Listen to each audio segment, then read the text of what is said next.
Assalamualaikum warahmatullahi wabarakatuh.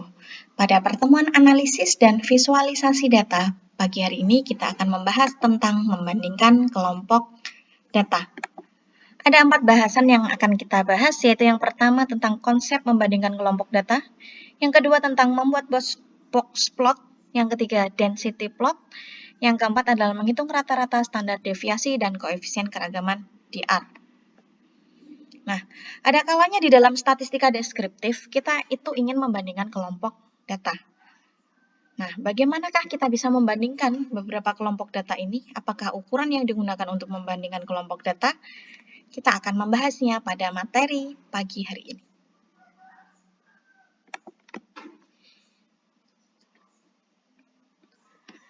Nilai statistik yang dapat dijadikan indikator untuk membandingkan dua atau lebih kelompok data adalah ukuran penyebaran data. Hal ini dikarenakan ukuran penyebaran data itu digunakan untuk mengetahui seberapa jauh pengamatan yang kita peroleh itu menyebar dari rata-ratanya. Semakin dekat penyebaran data ke rata-ratanya, ini ukuran sebaran datanya itu akan semakin kecil. Kalau nilainya semakin kecil, artinya apa? Artinya rata-rata yang kita hasilkan itu benar-benar representatif atau mampu mewakili dari sekumpulan data yang kita amati. Perhatikan gambar berikut ini adalah gambar density plot. Di sini kan ada 3 kurva. Ternyata 3 kurva ini bentuknya sama persis ya, cuman dia digeser aja. Kita lihat kurva paling kiri, kemudian digeser sedikit menjadi kurva yang ada di tengah, dan digeser sedikit lagi ke kanan, maka akan menjadi kurva yang paling kanan. Nah, pemusatan rata-rata atau pemusatan data itu ditunjukkan oleh garis tengah yang membagi kurva menjadi 2 bagian simetris. Garis tengah ini. Garis tengah dari kurva yang pertama ini ada di paling kiri. Yang kedua ada di sebelah kanannya, dan yang ketiga ada di kanannya lagi. Berarti rata-ratanya ini tidak di satu titik. Maka kita simpulkan kurva ini itu memiliki ukuran pemusatan yang berbeda. Selanjutnya, untuk ukuran penyebaran data ini ditunjukkan oleh lebar gelembungnya. Kurvanya tadi loh, lebarnya. Nah, kita lihat karena 3 kurva ini kan sama persis ya, hanya digeser, maka ukurannya pasti sama. Oleh karena itu, maka kita bisa mengatakan kalau penyebaran dari ketiga kurva ini itu adalah sama. Sekarang kita lanjut ke gambar yang kedua. Kalau dari gambar yang kedua ini, nilai tengah tadi membagi 2 kurva sama besar, itu kita sebut sebagai nilai ukuran pemusatan atau rata-rata. Di sini kita lihat, baik kurva warna biru maupun merah, tengahnya sama nggak ini? Iya, tengahnya sama. Berarti nilai rata-ratanya itu adalah sama. Kita bisa melihat juga dari angka yang tertera di atas. Varietas 1 rata-ratanya 42, yang varietas 2 warna merah rata-ratanya 42 juga. Jadi keduanya ini rata-ratanya sama. Nah, untuk lebar dari kurva tadi ini menunjukkan dari persebaran datanya. Kita lihat gambar biru sama merah, manakah yang lebih lebar? Warna merah, iya. Karena yang merah ini lebih lebar, otomatis nilai persebarannya itu lebih tinggi. Maka standar deviasinya harusnya lebih tinggi. Kita lihat ke angka hasil perhitungannya. Nah, benar. Untuk gambar warna biru standar deviasinya 1,87 dan yang merah ini 9,49. Antara angka 1 sama angka 9 ini kan sangat jauh berbeda. Makanya dari gambar pun akan kelihatan beda sekali. Yang biru itu sangat kurus atau apa namanya ya. Ini kecil gitu ya lebarnya. Nggak terlalu lebar, tetapi yang merah ini sangat lebar sekali. Karena bedanya sangat jauh.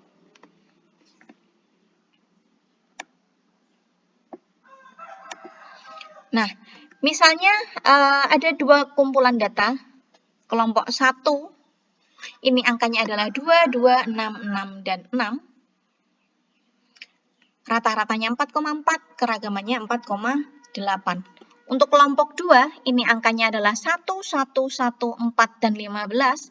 Rata-ratanya sama, 4,4, tapi keragamannya beda, 36,8. Manakah kelompok yang lebih homogen? Nah, kita lihat dulu. Kalau kelompok 1 itu angkanya kan sebenarnya hanya ada 2, yaitu angka 2 dan angka 6. Sedangkan untuk kelompok 2 ada angka 1, angka 4, dan angka 15. Ini artinya, kalau dari sini aja kelihatan kalau kelompok 2 itu angkanya lebih beragam. Lebih beda-beda gitu ya. Nah, tapi untuk mengatakan homogen, tidak cukup hanya melihat angkanya tadi saja ya. Maka kita perlu melihat hasil perhitungan rata-rata dan keragamannya. Kita lihat kalau rata-ratanya itu adalah sama, 4,4. Kalau ternyata rata-ratanya sama, maka langkah selanjutnya kita hanya perlu membandingkan keragamannya. Yang keragamannya lebih kecil, itu berarti dia lebih homogen. Dari sini 4,8 sama 36,8, manakah yang lebih kecil? Iya, 4,8. Maka kita simpulkan kalau kelompok 1 itu ternyata dia lebih kecil keragamannya. Jadi dia lebih homogen. Artinya rata-rata kelompok 1 itu lebih representatif atau lebih mewakili dari kelompok datanya. Ini ya, angka 4,4 itu lebih mewakili 2, 6, 2 sama 6. Ini angka 2, 2, 6, 6, 6. Dibandingkan tadi 1, 1, 1, 4, 15. Tapi rata-ratanya 4,8. Kan kurang mewakili. 4,4 ini kan sangat jauh dari angka 15. Oke. Perhatikan data pengeluaran konsumsi rumah tangga. Kalau ada data seperti ini, masing-masing ada 10 sampel rumah tangga, yang mana yang satu dari perkotaan dan yang satunya dari perdesaan. Kita akan membandingkan dua kelompok data ini. Untuk menentukan pengeluaran manakah yang lebih merata, yang kelompok perdesaan atau perkotaan, maka kita perlu melihat dulu. Yang pertama kita lihat nilai rata-ratanya. Apakah nilainya hampir sama atau sangat berbeda? Kalau nilainya hampir sama, maka kita hanya perlu membandingkan nilai keragaman atau standar deviasinya. Tapi kalau ternyata nilai rata-ratanya ini berbeda, maka kita perlu membandingkan yang namanya koefisien keragaman. Nah, untuk mengetahui mana yang lebih homogen, maka kita bisa melihat tadi ya, baik nilai keragaman, standar deviasi, ataupun koefisien keragamannya. Kalau nilainya semakin kecil, artinya datanya semakin seragam atau homogen. Kalau nilainya semakin besar, artinya datanya semakin heterogen. Dari dua kelompok data ini, kita lihat rata-ratanya ternyata yang perkotaan adalah 110,6, untuk perdesaan adalah 60,8. Apakah ini angkanya agak mirip atau jauh beda? Lumayan beda ya. Jadi karena lumayan berbeda, jauh berbeda, maka kita gunakan apa? Koefisien keragaman. Iya. Maka kita lihat koefisien keragamannya yang perkotaan 9,22, yang perdesaan 24,07. Manakah yang lebih kecil? Yang perkotaan. Sehingga karena perkotaan ini lebih kecil, maka dapat kita simpulkan bahwa pengeluaran untuk konsumsi rumah tangga di perkotaan itu lebih homogen atau lebih merata dibandingkan di perdesaan. Jadi ternyata kalau di perkotaan itu pengeluarannya ya hampir sama lah antara satu orang dengan orang yang lainnya. Tetapi kalau di perdesaan ternyata lebih jauh berbeda antara satu orang dengan orang yang lainnya. Kemudian ini adalah gambar dari box plot. Kita akan belajar bagian-bagian dari box plot. Garis yang ada di tengah membagi ini ya, kotak ini, persegi panjang ini menjadi dua bagian sama besar. Ini kita sebut sebagai nilai median. Jadi yang ada di tengah-tengah garisnya ini adalah nilai median. Kemudian kotak ini ya, bagian paling atas kotak ini atau persegi panjang ini kita sebut nilai kuartil ketiga, dan bagian bawah ini adalah kuartil pertama. Kemudian ada garis di bawahnya. Nah, paling ujung garis bagian bawah ini kita sebut nilai minimum dan paling ujung atas garis ini tadi di atas kotak, ini kita sebut nilai maksimum. Nah, biasanya akan ada titik-titik di luar garis, titik-titik merah entah di atas atau di bawah. Itu kita sebut sebagai outlier. Kalau di bawah berarti dia adalah outlier bawah atau nilainya sangat kecil sehingga jauh berbeda dari nilai-nilai yang lainnya. Atau kalau titik-titiknya ada di atas, ini kita sebut outlier atas. Atau nilainya ini sangat besar, sangat berbeda dari nilai-nilai yang lainnya. Kalau yang di bawah tadi saking kecilnya, kalau di atas itu berarti saking besarnya. Nah, kita akan mencoba untuk menampilkan box plot menggunakan package ggplot2. Maka pertama kita harus memanggil package-nya dulu, library ggplot2. Kemudian dengan perintah function ggplot kurung buka, kita tuliskan data apa yang mau kita visualisasikan. Misalnya kita akan menggunakan data iris, maka iris koma. Nah, kelompok-kelompoknya tadi apa? Spesies ya, maka X sama dengan kolom spesies. Kemudian Y-nya yang mau kita hitung box plotnya tadi, yang mau kita tampilkan, itu nilai apa? Nah, kita misalnya gunakan nilai sepal line. Supaya nanti setiap gambar ini punya warna yang berbeda, maka kita isi fill sama dengan spesies. Kemudian karena kita mau membuatnya box plot, maka plus geom underscore box plot. Dari gambar box plot ini, dari ketiga ini, kita lihat tengah tadi mewakili nilai median. Nah, setosa kita tarik ke kiri. Mediannya adalah 5. Versicolor, kalau kita tarik garisnya, garis tengahnya ini ke kiri, ada di sekitar angka 5, sekian gitu ya, mendekati 6. Ini mendekati 6. Kemudian untuk Virginica, kita tarik garis ke kiri, dia mendekati angka 6,5. Jadi dari box plot ini dapat diketahui bahwa ternyata manakah yang nilai mediannya paling kecil? Iya, setosa. Dan manakah yang paling besar? Ya, yang paling besar adalah Virginica. Oke, kemudian dari garis ini, apakah ada titik-titik di luar garis? Iya, ada. Yang mana yang punya? Virginica. Ternyata ada satu titik.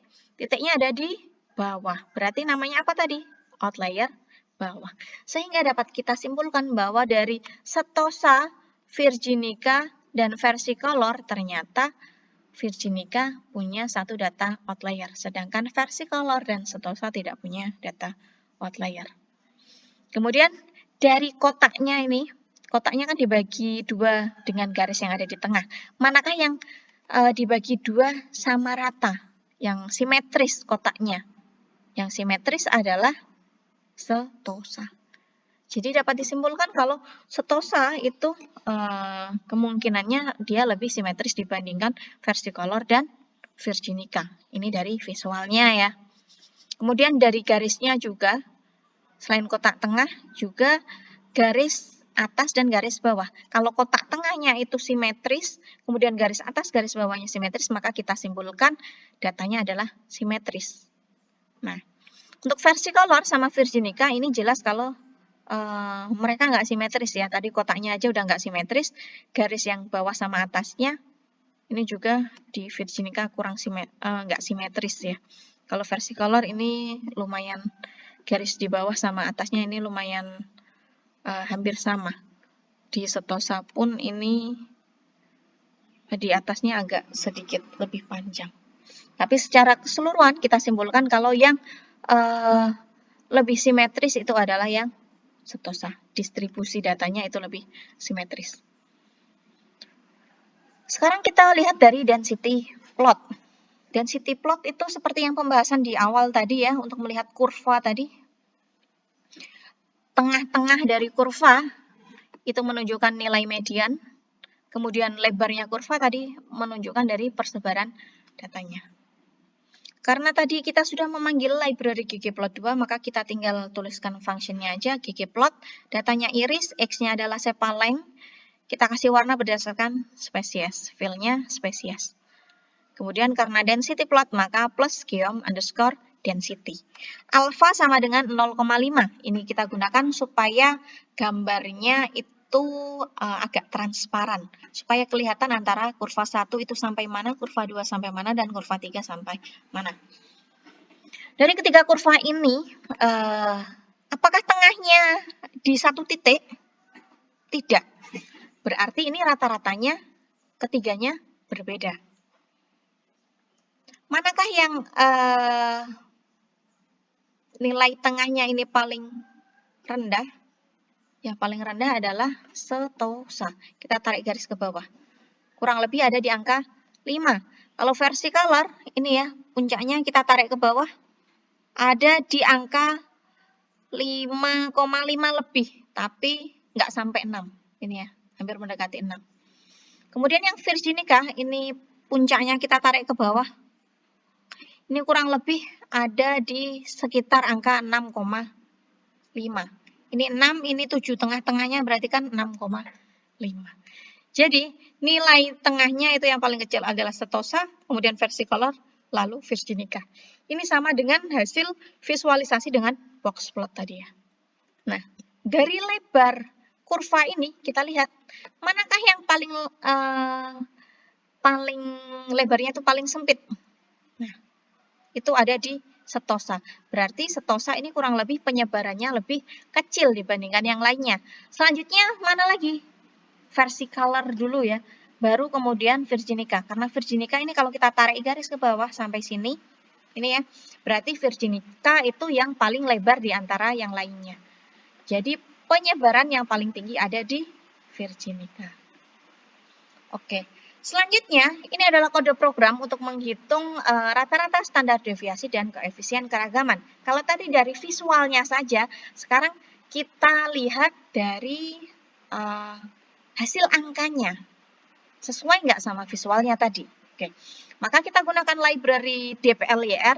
Ini seharusnya enter dulu ya. Kemudian kita buat tabelnya nanti tersimpan sebagai stat-des. Datanya apa? Iris. Kemudian kita gunakan apa? Pipeline operator. Kemudian kita kelompokkan berdasarkan spesies. Lalu kita gunakan perintah summarize. Kita hitung rata-ratanya dengan perintah min, standar deviasi dengan SD. Karena koefisien keragaman itu nggak ada ya, yang langsungan dari R, maka kita hitung sendiri dengan cara SD dibagi min, kemudian dikali 100. Untuk melihat tabelnya, kita gunakan perintah view stat-des. Nah, hasilnya ini, mari kita lihat, kalau setosa ternyata angkanya ini 5,006. Tadi ya mendekati angka 5. Ini sesuai dengan visualisasi yang ada di gambar box plot maupun di density plot. Versicolor tadi ya, lebih dari 5,5 tapi nggak sampai 6. Benar. Angka rata-ratanya sekitar 5,9. Kalau Virginica tadi kan sekitar 6,5 tadi ya. Nah, ternyata rata-ratanya adalah 6,5. Kemudian dari standar deviasinya, tadi dari ketiga density plot, itu kan kelihatan kalau yang paling kurus tadi adalah yang setosa.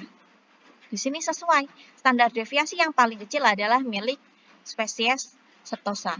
Setelah itu baru versicolor dan Virginica. Kalau kita lihat dari selisihnya versicolor sama Virginica dibandingkan dengan versicolor dengan setosa, ini kan bedanya versicolor sama Virginica lebih sedikit ya, sekitar 0,1. Maka tadi lebarnya juga kelihatan dari versicolor sama Virginica, lebarnya lebih agak mirip, nggak terlalu jauh beda seperti setosa. Kalau setosa kan kelihatan sekali kalau dia sangat sempit ya kurvanya. Nah, kalau kita lihat dari koefisien keragamannya ini juga sangat kelihatan kalau ternyata setosa itu koefisiennya paling kecil di antara yang lainnya. Sedangkan versicolor 8,6, Virginica 9,6. Nah, ini perbedaannya kan setosa dengan versicolor dan Virginica ini sangat jauh beda, tapi kalau versicolor sama Virginica ini nggak terlalu jauh berbeda. Ini sesuai dengan density plot tadi ya, ternyata yang paling kecil adalah Setosa. Jadi di antara ketiga ini, manakah yang paling homogen? Yang paling homogen adalah spesies Setosa. Oke, sekian dari saya. Sampai jumpa di materi-materi selanjutnya. Sekian dari saya. Wassalamualaikum warahmatullahi wabarakatuh.